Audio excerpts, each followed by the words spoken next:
Nasir electronics, mobile shoppe, computer, furniture, e bike आणि भांडी centre, Salgare, आता सर्व काही एकाच छताखाली. खास उन्हाळी धमाका ऑफर. कोणतीही वस्तू खरेदी करा, आमच्याकडे उधारी चालू आहे. फक्त 999 रुपये आधार पे उधार. एलईडी टीव्हीवर 3999चा मिक्सर फ्री.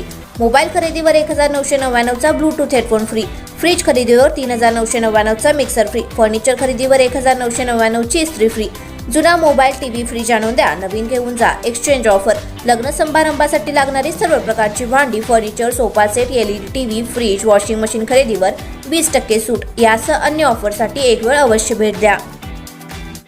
प्रत्येक बातमीतील घटनेच्या वास्तविकतेची तुलना थेट पाहत रहा सांगली अपडेट. सध्या सांगली लोकसभेवरून वातावरण चांगलेच तापू लागले आहे.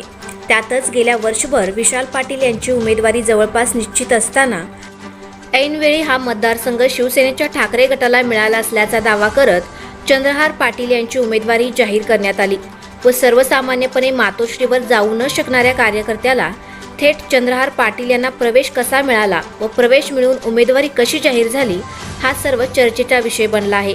या सर्वांमध्ये शरद पवार गटाचे नेते जयंत पाटील यांचा हात असल्याची चर्चा जिल्ह्यात रंगू लागली आहे.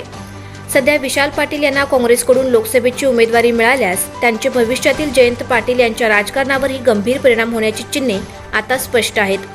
आधीच अजित पवार यांनी पक्षफोडीमुळे दुभंगलेला राष्ट्रवादीचा गट, त्यात कुरघोडीच्या राजकारणामुळे जयंत पाटील यांचे भविष्यातील राजकारण मोठ्या अडचणीत सापडू शकते.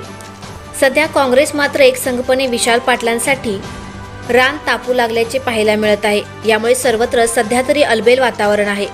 राष्ट्रवादीचे आबा पाटील यांचे सुपुत्र रोहित पाटील यांनी महाविकास आघाडी जो उमेदवार देईल त्याचा प्रामाणिकपणे प्रचार करू अशी सावध भूमिका घेतल्याने खरंच राष्ट्रवादीचा हा नेमका काय डाव सुरू आहे हे जिल्ह्याला लक्षात येऊ लागले आहे.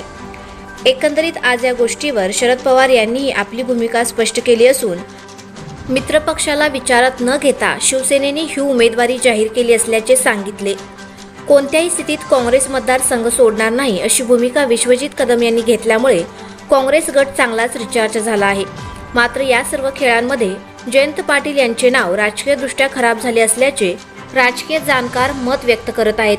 वास्तविक जयंत पाटील यांचे सुपुत्र प्रतीक पाटील यांना यंदा लोकसभेच्या मैदानात उतरवण्याची धडपड सुरू होती. हातकणंगले किंवा सांगली असा विचार करून चाचणीही सुरू झाली होती.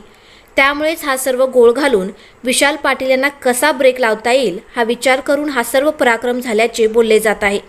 मात्र भविष्यातील राजकारण हे जयंत पाटील यांनाही या गोष्टीमुळे अडचणीचे ठरणार असल्याचे निश्चित आहे.